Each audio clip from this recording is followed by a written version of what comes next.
What's up, Asti? Good morning sa inyong lahat. So once again, welcome to my YouTube channel. Anyway guys, kung bago ka lang sa aking channel, huwag kalimutan mag-subscribe at pindutin ang notification bell para lagi kayo updated sa lahat ng mga video gagawin natin. So ngayong umaga na to guys, ibang klase naman yung ipapakita natin sa ating channel. Babalik naman tayo dito sa Free All Time Fitness Chip kung saan gumawa tayo ng bagong challenge guys. Ang challenge na gawin natin guys, 10 pull up at saka 20 push up. Masking dalawang sit lang guys. Kaya unahan natin dito sa tinatawag nating pull up. Ang pull up, isa din sa pinakamahirap na ginagawa sa pag-workout. Kasi ang binabuhat mo, yung bigat ng ating katawan. Kaya ko 75 kilos, yun ang binibuhat guys. Kaya shout out sa lahat ng mamanunod dyan, lalong-lalo na sa ating mga subscriber, followers, at saka laging pumunta sa ating channel, at saka yung pinapasokan ko bagong group, so group chat sa pinatawag na Team Burao. Shout out sa lahat at panoorin kung gagawin ko at agapin natin.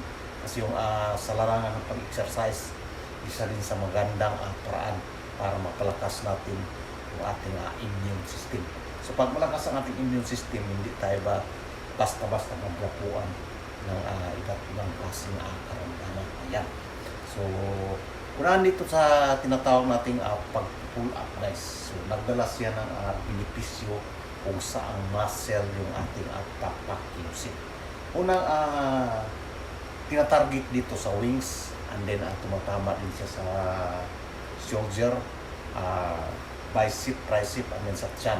Yun ang tinatarget sa tinatawag natin pag-pull up. Subukan natin magpo-pull up na may karga. Pero sa bigat ng katawan ko guys, baka hindi ko na makaya na may karga. No? Ayan. At subukan lang natin asking dalawang lang. Kahit yun ang ating mga benepisyo ang makukuha natin sa pag-pull up. So dito naman sa tinatawag nating push up guys. Kung baga sa push up, depende sa klase sa pag-gawa mo ng push up.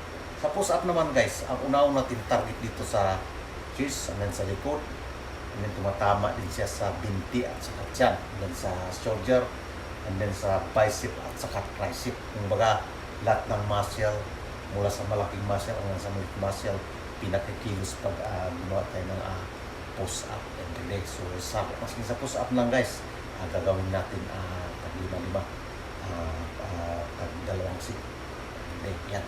So para yung ating immune system guys, at saka gumagana yung ating likas sa ating pangkalusugan. Ayan.